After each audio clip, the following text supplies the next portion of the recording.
என்னை தேடும் இறைவனே, உம்மை நாடி வருகிறேன். என்னை தேடும் இறைவனே, உம்மை நாடி வருகிறேன். இன்றைய தியானத்தின் தலைப்பு மன்னிப்போம். வாசிக்க வேண்டிய திருமறை பகுதி 2 கொரிந்தியர் 2ஆம் அதிகாரம் வசனங்கள் 1 முதல் 11 வரை. மன்னிப்போம். அவன் அதிக துக்கத்தில் அமிழ்ந்து போகாதபடிக்கு நீங்கள் அவனுக்கு மன்னித்து ஆறுதல் செய்ய வேண்டும். 2 கொரிந்தியர் 2:7. கொரிந்து பட்டினத்தில் பவுல் நிறுவிய சபையில் ஒருவன் ஒரு பெரும் பாவம் செய்ததன் நிமித்தம் அவர் அதிக துக்கத்துக்குள்ளானார். அவனை திருத்த வேண்டும் என்ற நோக்கத்தோடு அவனை கண்டித்து தண்டனையும் அளித்தாயிற்று.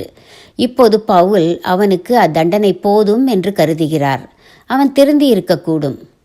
ஆனாலும் ஒரு மனிதன் செய்யும் பாவம் அவனை மட்டுமல்லாது சபையார் யாவரையும் துக்கத்துக்குள்ளாக்குகிறது.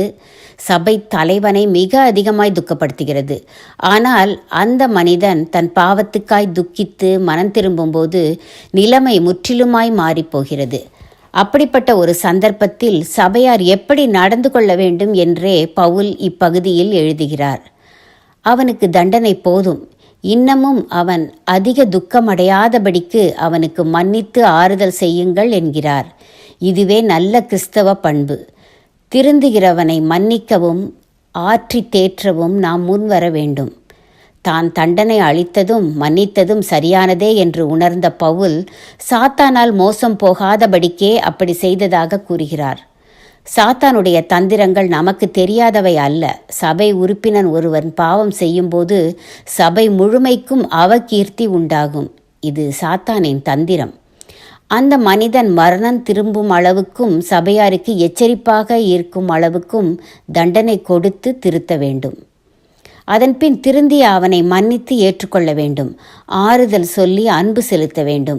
அப்போது அவனும் தன்னை தண்டித்தது கூட அன்பினால்தான் என்பதை புரிந்து கொள்வான்.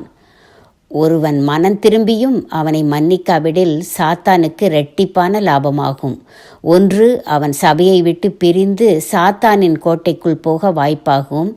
2, நாம் மன்னிக்காதிருப்பதும் பாவமாகும். நாமும் கிறிஸ்துவை விட்டு பிரிந்து சாத்தானுக்கு சொந்தமாகி போவோம்.